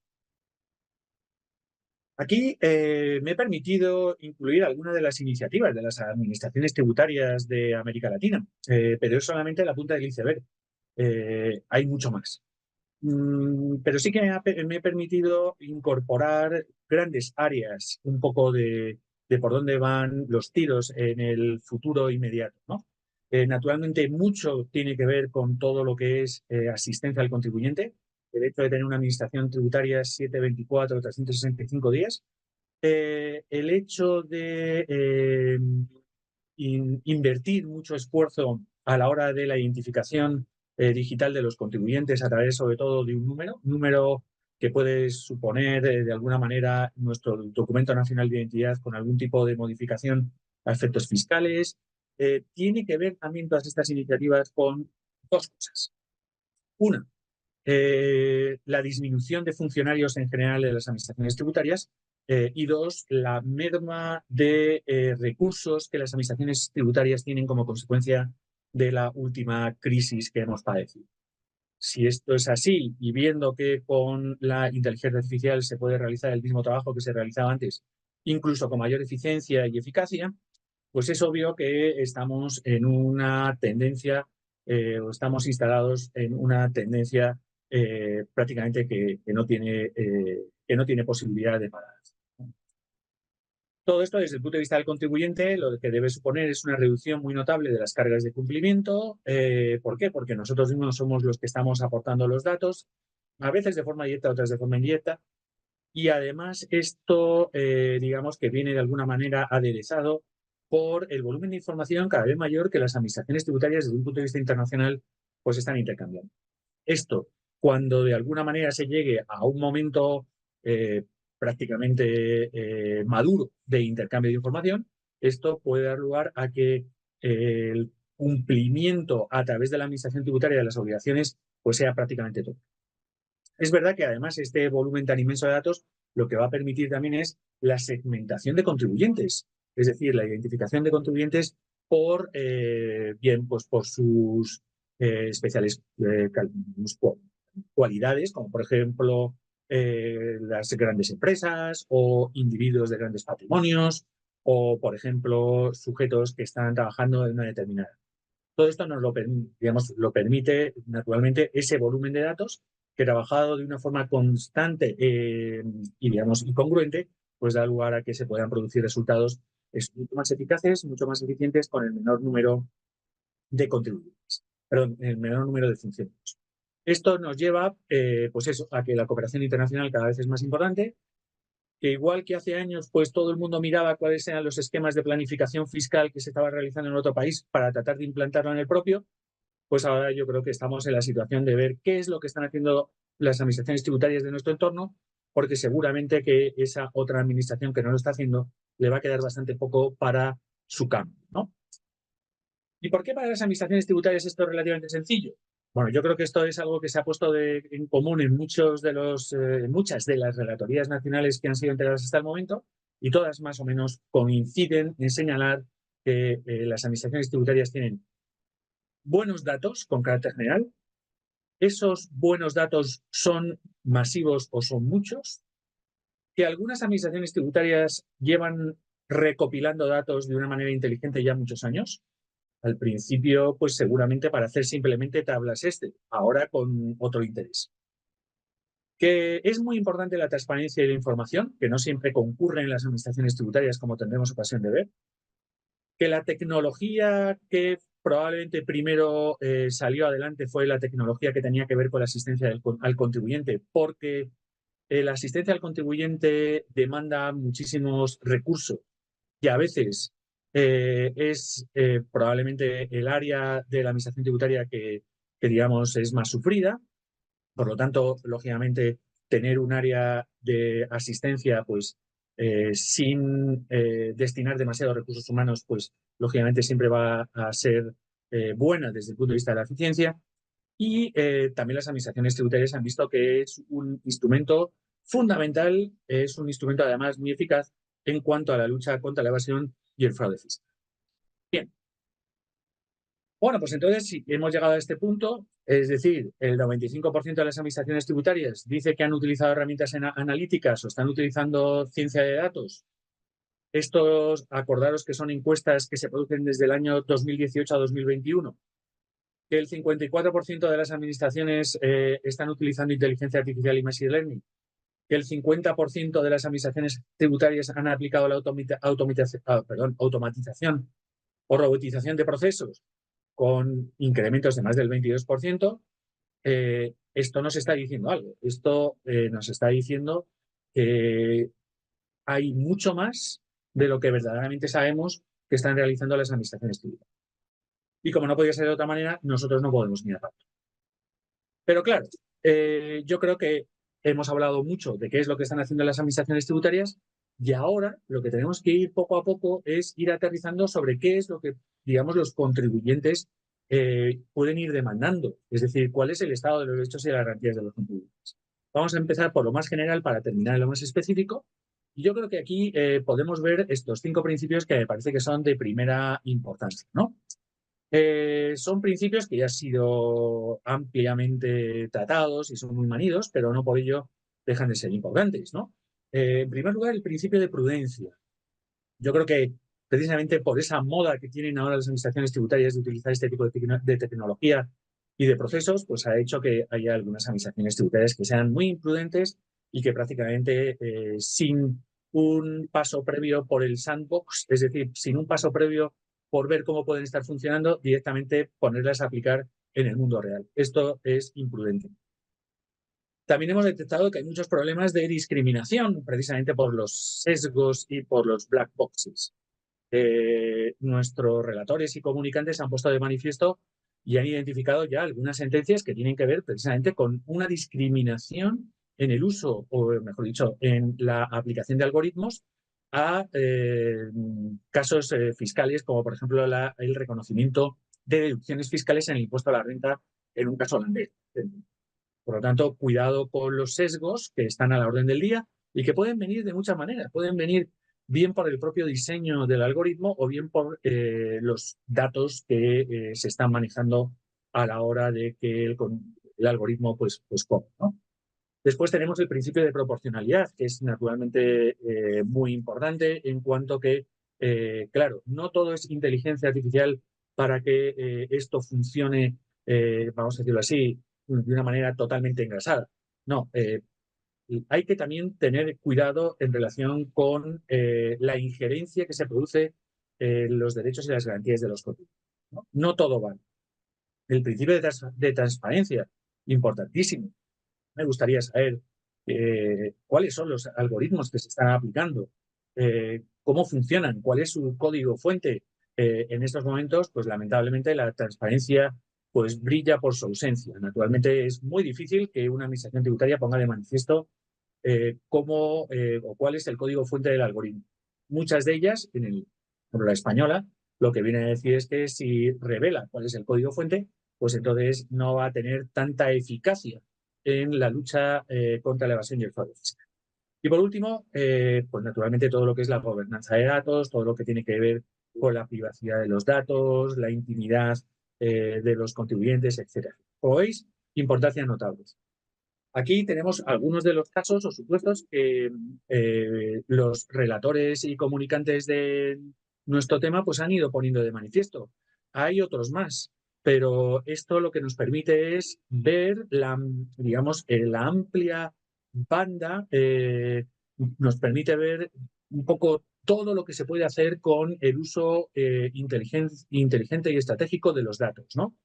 Tenéis ahí casos que van desde precios de transparencia hacia no solamente la lucha contra la evasión y el fraude fiscal, sino también contra digamos, a favor de la prevención y la represión del contrabando, narcotráfico y blanqueo de capitales a través un poco pues, del cruce de datos que se produce como consecuencia de los círculos de esas compañías o de esos operadores que pululan en ese mundo, ¿no? También todo lo que es la detección de facturas falsas, la resolución de conflictos fiscales, todo lo que es asistencia al contribuyente, todo lo que es la gestión, por ejemplo, de catastro. Es decir, tenemos muchísimos supuestos que naturalmente tendremos ocasión de ver de manera más profunda y de una manera, pues eso, más detallada en las relatorías nacionales, en la general y naturalmente en las jornadas que tendrán lugar en octubre en Chile. Y entonces, ¿qué hacemos con los contribuyentes? ¿No? Parece que son los paganinis de todo esto, ¿no? ¿Qué podemos hacer? Bueno, pues aquí un poco la doctrina está un poco, no enfrentada, pero digamos que gira en dos grandes posiciones, ¿no? Hay quienes quieren reconocer nuevos derechos a los contribuyentes como consecuencia del uso de la inteligencia artificial. Estamos en un nuevo entorno, en un entorno pues donde no hay ningún tipo de opacidad, todo se sabe, todo se conoce y por lo tanto hay que reconocerle esos nuevos. Y luego tenemos otra doctrina, otra parte de la doctrina, que tiene que ver con no necesariamente la creación de nuevos derechos, sino con el reforzamiento de los existentes. Me explico un poco más. Entonces, si de lo que se trata es de reforzar, pues tenemos que insistir en que la administración tributaria debería motivar de mejor manera a sus actos administrativos. O también tendría derecho, de alguna manera, de reconocer que el contribuyente se puede preocupar, se puede equivocar. Por lo tanto, reforzamos todos los derechos, metemos, digamos, ese reforzamiento en todo lo que es la motivación, en todo lo que es el derecho a la intimidad de datos y el derecho a la protección de datos personales. Pero por otro lado, como os decía anteriormente, hay una tendencia, otra tendencia que lleva más en la línea del reconocimiento de nuevos derechos. ¿Por qué? Pues porque es un entorno totalmente distinto y por lo tanto se requieren eso, la evolución hacia unos nuevos derechos, ¿no? Que tienen que ver, pues, cuál es el derecho que tiene un contribuyente a conocer cuál es la información que tiene una administración tributaria. Yo estoy seguro que este supuesto es el que Shakira hubiese deseado, ¿no? Saber cuál es la información que la administración tributaria española tenía sobre sus viajes a la hora de determinar su residencia fiscal en España, por ejemplo, ¿no? Es evidente que en estos momentos ese derecho de acceso pues no existe, ¿no? El derecho, pues, por ejemplo, a rectificar aquellos datos que han sido obtenidos de forma no estructurada, es decir, a través de las redes sociales, ¿no? Ya sabéis que en muchas ocasiones las administraciones tributarias pues suelen decir que como son datos que ellos, es decir, que los contribuyentes han colgado de las redes sociales, pues digamos que se cuenta de alguna manera con su beneplácito, con su, digamos, su ok, para que sea utilizada por las administraciones tributarias como tal, ¿no? Y qué decir tiene pues de la necesidad de alguna manera pues de toda la información relevante en cuanto a los algoritmos. Bien, me he permitido, sin perjuicio de lo que naturalmente trataremos en Santiago de Chile, porque a mí me parece que esta es una de las áreas fundamentales que tenemos en nuestro tema y que no es otro que la identificación y de cómo los derechos pueden ser utilizados a la hora de impugnar cualquier tipo de uso de la inteligencia artificial. Yo brevemente, porque no me quiero extender, he identificado estos derechos en perjuicio de que pueda haber más y naturalmente con todas, vamos a decirlo así, todas las posibles o los posibles desarrollos que se puedan dar de los mismos, pero a mí me parece que esto hay un componente, digamos, pues muy interesante. En primer lugar, todo lo que tiene que ver con el principio de igualdad y de no discriminación, algo ya he tenido ocasión de ver cuando me refería a ese conocido asunto que llegó al Tribunal de la Haya, pero no al internacional, sino al Tribunal Nacional de la Haya, en un supuesto de discriminación precisamente a determinados contribuyentes que procedían del norte de África y del este de Europa a la hora de identificar si estaban cumpliendo o no con determinados requisitos para poderse beneficiar de una ayuda para la educación de sus hijos menores de 3 años. Ya sabéis cómo son los sesgos, a veces son muy traidores, y este fue un caso, ¿no? El algoritmo que se utilizó, la información que se cargó, además, por parte de la Administración Tributaria holandesa, era que la gran mayoría de las veces en que se había fiscalizado, se habían controlado las declaraciones del impuesto a la renta de sujetos que procedían del África subsahariana y del este de Europa, pues todos tenían errores. Y todos tenían errores a favor de los contribuyentes. El algoritmo lo que hizo fue desarrollar de alguna manera un sesgo, de tal manera que pues, aquellos contribuyentes que venían del este de Europa y del África subsahariana automáticamente estaban identificados como incumplidores. Y por lo tanto se les retiraba la ayuda o subvención para la educación de sus hijos menores de 3 años. Este fue un escándalo enorme en Holanda y, bueno, pues dio lugar a la dimisión del primer ministro y de su gabinete.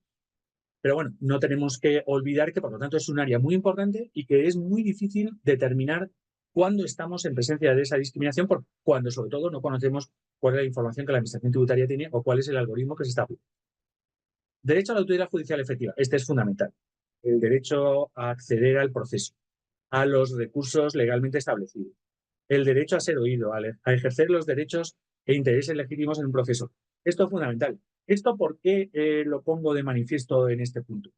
En muchas ocasiones, el acto administrativo que uno recibe puede haber sido elaborado no solamente de una forma predictiva, sino puede ser elaborado y ejecutado por una inteligencia artificial. Y naturalmente es posible que no haya sido puesto de manifiesto a los propios interesados, es decir, a los propios contribuyentes. Por lo tanto, bueno, pues como todo contribuyente, pues necesitamos conocer o saber hasta qué punto ha sido elaborado por una inteligencia artificial o por cualquier otro de los métodos o, digamos, procedimientos o procesos que han podido, como digo, llevar a la conclusión a dictar un acto administrativo sin intervención humana. Derecho a una buena administración, por supuesto, todo lo que tiene que ver con transparencia, con la motivación de los actos administrativos. Si hemos dicho que el resultado final es un acto administrativo, a mí me gustaría conocer cuál es la motivación, más allá de que me digan que se ha aplicado un algoritmo con la información que yo he suministrado terceros o a una administración tributaria de un tercer estado. Por lo tanto, yo creo e insisto en la importancia de todos estos derechos, que me parece que son fundamentales, a la hora de una garantía a los contribuyentes para poder defenderse del estado de un determinado procedimiento o de un acto administrativo. Y luego tenemos algo que en general los especialistas han puesto de manifiesto, y es que prácticamente toda la protección de los contribuyentes viene de la mano de la protección de datos. A mí me parece que esto es interesante, pero insuficiente. Dejar toda la protección de los contribuyentes en actos administrativos y procedimientos que están utilizando inteligencia artificial en manos de la protección de datos personales es prácticamente reducir la protección de los contribuyentes a un 25% de lo posible. Es decir, esto es manifiestamente mejorable. Pero es verdad que hasta ahora el mayor interés que ha levantado hacia los especialistas ha sido la protección de datos. Yo creo que desde mi punto de vista es una visión muy miope que no te deja ver otras cosas que naturalmente tienen mayor interés y que puede producir una mejor defensa naturalmente de los derechos de los consumidores. Otro derecho que naturalmente se puede ver cuestionado por el uso de la inteligencia artificial es precisamente la intimidad personal y familiar. En cuanto a los datos, a ese volumen de datos que naturalmente se está obteniendo, muchas veces son datos de carácter desestructurado, como he dicho anteriormente, y donde se incorporan datos de carácter personal y familiar que no tienen nada que ver con lo que es la propia administración de carácter tributario.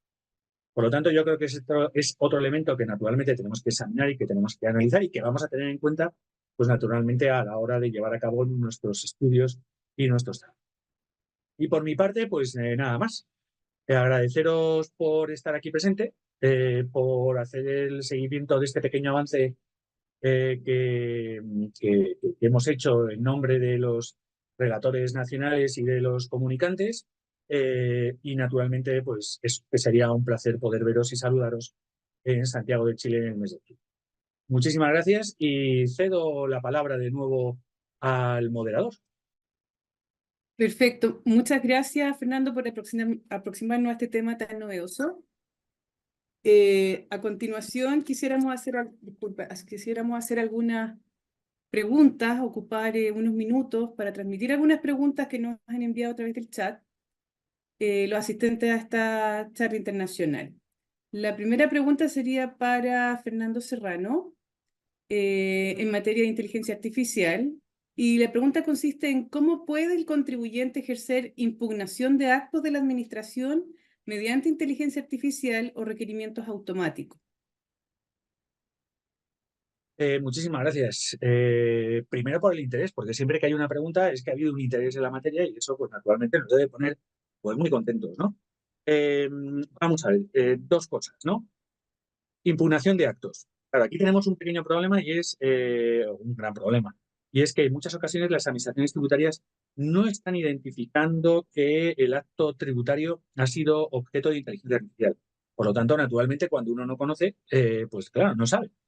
Pero lo que sí que podemos decir es que cualquier acto administrativo, aunque proceda en su elaboración más primigenia o en su elaboración total, debe ser, o puede ser, no mejor dicho, debe ser, si el contribuyente así lo desea, impugnado. Es decir, no porque venga de mano de la inteligencia artificial vamos a decir que es un acto administrativo infalible. Claro que no. Hemos identificado, varias jurisprudencias identificadas donde la inteligencia artificial, naturalmente, porque ha sido mal alimentada, y disculpad el término mal alimentado, es decir, se han utilizado datos que no han sido correctos o no han sido correctos o son erróneos, pues ha podido dar lugar a un resultado que no se acorda de él. Y naturalmente, esto, si no se permite por parte del ordenamiento su posible impugnación, esto naturalmente lo que está produciendo es una brecha en el derecho a la tutela judicial efectiva, es decir, el derecho al debido proceso. Por lo tanto, en todo caso y en todo momento, cualquier acto que proceda de la inteligencia artificial o no, me da igual, debe ser o puede ser impugnado a tenor un poco de lo que quiera el propio contribuyente. Entonces, conclusión, en la generalidad de los casos debe ser impugnado. Otra cosa es, y ya con esto termino, Celeste, otra cosa es qué opciones tenemos de utilizar la inteligencia artificial por nosotros, por los contribuyentes, a la hora de impugnar un acto administrativo tributario. También podríamos hablar mucho del uso, pues, por ejemplo, de estos modelos de inteligencia artificial generativa, ¿no? Donde, bueno, pues ya hay alguna experiencia, donde, bueno, pues el ChatGPT lo cargas de normativa chilena tributaria y entonces le dices, oye, por favor, hazme unas alegaciones o prepárame un recurso frente a un acto tributario, ¿no? Y eso es perfectamente posible y no es complicado, que es lo más importante de todo. Perfecto, Fernando, muchas gracias por tu respuesta. Al contrario. Tenemos también otra pregunta para el profesor Pasquale Pistone y dice, ¿cómo estima que se puede conjugar principios fundamentales que tienen que ver con la equidad y los derechos de los contribuyentes en general, con los avances de la inteligencia artificial en actuaciones de la administración tributaria, en procesos de fiscalización y de cobros de impuestos realizados de manera automática y con algoritmos? Sí, bueno, es muy interesante porque al final existen también elementos comunes entre el tema 1 y el tema 2. y esta pregunta lo indica de manera muy evidente. Ahora, yo creo que es importante utilizar la inteligencia artificial también en el procedimiento tributario y que no hay que pensar que existan límites generales al empleo de la inteligencia artificial. Sin embargo, cuando hablamos de algoritmos, el algoritmo es por su propia naturaleza no transparente, es opaco. Y entonces, desde esta perspectiva, yo creo que se pueden utilizar algoritmos, pero para que se ponga más eficiente la gestión de los procedimientos tributarios, pero es importante también guardar con un efectivo derecho a obtener la motivación de cualquier acto del procedimiento tributario, y también las nuevas fronteras pueden ser entender si la formulación y la construcción del algoritmo sea razonable, o sea, se haga con arreglo a elementos que puedan tener una función conforme al ejercicio del poder de imposición en el marco de los principios constitucionales. Entonces, también revelar la formulación del algoritmo puede ser a lo mejor excesivo. Sin embargo, es importante haber alguna forma de control respecto al empleo de los algoritmos, y en ningún caso se pueden utilizar formas automáticas de gestión del procedimiento tributario o de los actos, porque los actos tienen que seguir con una motivación tal como tiene que ser. Porque sin motivación el contribuyente no sabe concretamente, por qué se le pide de pagar más impuestos, y no se puede defender. Y por supuesto, el empleo de la inteligencia artificial puede mejorar la gestión del procedimiento tributario, pero no puede ir contra los derechos fundamentales. Entonces es una cuestión de equilibrio. Gracias. Pero muchas gracias, profesor. Creo que levantó la mano a Dimas, me parece. Veamos. La mano ¿Alguien le- física, he visto. Sí, ¿Tiene una pregunta? sí, hágala, por favor. No lo veo yo, pero somos Hay que muchos. activar el micrófono. Yo veo que levantó la mano. Dame Está un levantando la segundo. mano, efectivamente. Adi, tienes que sacarte, estás muteada. Muteado, ok. Ay, Sí, bueno, muy interesantes las dos disertaciones. Y una pregunta para los dos, casi. ¿Sería viable exigir a la administración que en la fundamentación del acto explicitara el algoritmo? ¿O pondría ese algoritmo en conocimiento del resto y no sé, pero sería viable porque es la única forma de defensa frente a un acto de determinación dictado en base a esos algoritmos, cómo llegar al conocimiento real para poder saber si es adecuado o si debe ser impugnado? ¿Hay algún antecedente al respecto? Por alusiones, Adi, Sí. encantado de verte. Es un Encantada. gusto verte siempre tan activa. Es un ejemplo para todos, Adi. Vamos a ver, en relación con tu pregunta, Sí. es ciertamente muy interesante. Tenemos un antecedente aquí en España. Concretamente fue un contribuyente donde fue identificada precisamente, o fue identificado el uso de inteligencia artificial. En este caso, bueno, pues se puede contar el asunto. Bueno, era una peluquería que tenía digamos, declaraba, mejor dicho, una renta que era inferior a la media de las peluquerías en la misma zona y en el mismo entorno, ¿no? Entonces, bueno, la inteligencia artificial lo que hace es una media de las rentas que estaban declarando, digamos, su competencia en esa ciudad y en la misma zona. Ujú. Y entonces, bueno, pues fue objeto del inicio de un procedimiento inspector. El representante del contribuyente alegó precisamente eso, que se había utilizado la inteligencia artificial y que entonces quería saber cuál había sido el algoritmo que se había utilizado para detectar que estaba al margen de la media. Y entonces, bueno, la agencia tributaria en una primera comunicación le dijo que no iba a poner de manifiesto cuál había sido el algoritmo, Y entonces este señor recurrió a una institución pseudo independiente que tenemos aquí en España, que yo estoy seguro que tenéis en muchos países de América Latina, que es, nosotros le llamamos el Consejo de Transparencia y de Buen Gobierno, que consiste en que los ciudadanos, cuando tienen interés en conocer una información de cualquier área del gobierno, se ponen en comunicación con ellos, la pide, la exige, y normalmente Exacto, pues acá se da. también. Y entonces, bueno, pues curiosamente y contra todo pronóstico, el Consejo de Transparencia en una resolución del año 2021 contestó que no era posible acceder al algoritmo porque suministrar el algoritmo podía producir una merma de la eficiencia en la lucha contra la evasión y el fraude fiscal. Y que como consecuencia de ello, vamos a decirlo así, el interés general estaba sobre el interés particular y por lo tanto no se reveló el algoritmo o la fuente a partir de la cual el algoritmo pues, estaba produciendo esos resultados, ¿no? Eso, digamos que ha traído también otras consecuencias, ¿sabes? Y, la consecuencia que nosotros hemos identificado al hilo de los trabajos de este tema en el ILAT es que ha habido un cambio en la política de comunicación de las administraciones tributarias para, de alguna manera, no hacer presente entre los contribuyentes y los representantes de los contribuyentes que se está utilizando inteligencia artificial.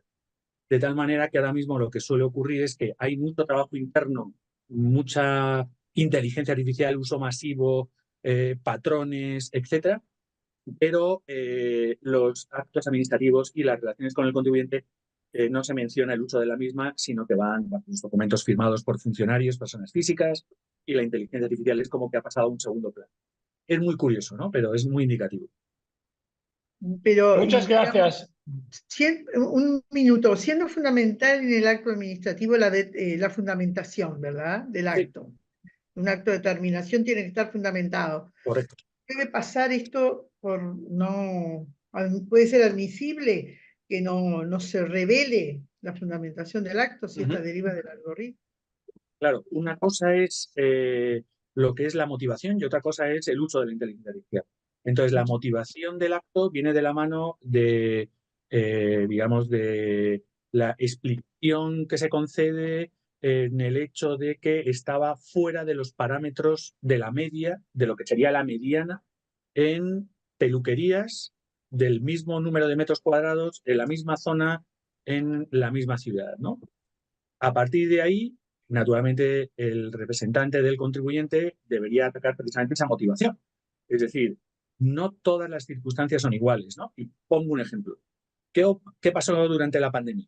Pues naturalmente había un montón de negocios que eran negocios prósperos, aparece la pandemia y se dejan de obtener rentas.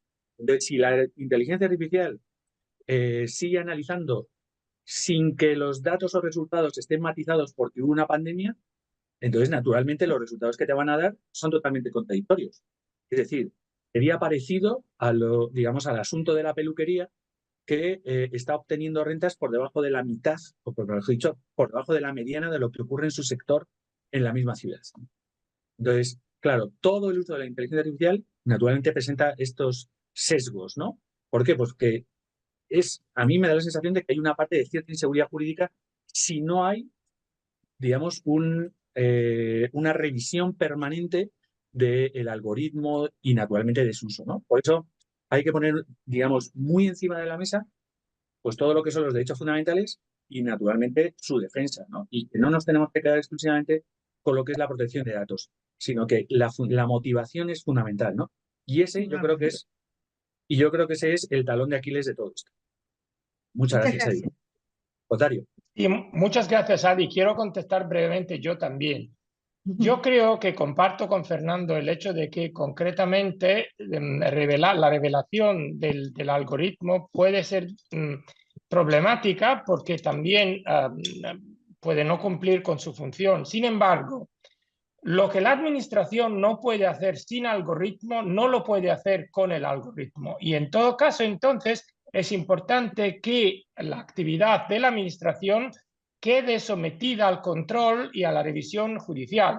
Y entonces que el contribuyente pueda solicitar que los jueces tengan acceso a los elementos que caracterizan la construcción del algoritmo.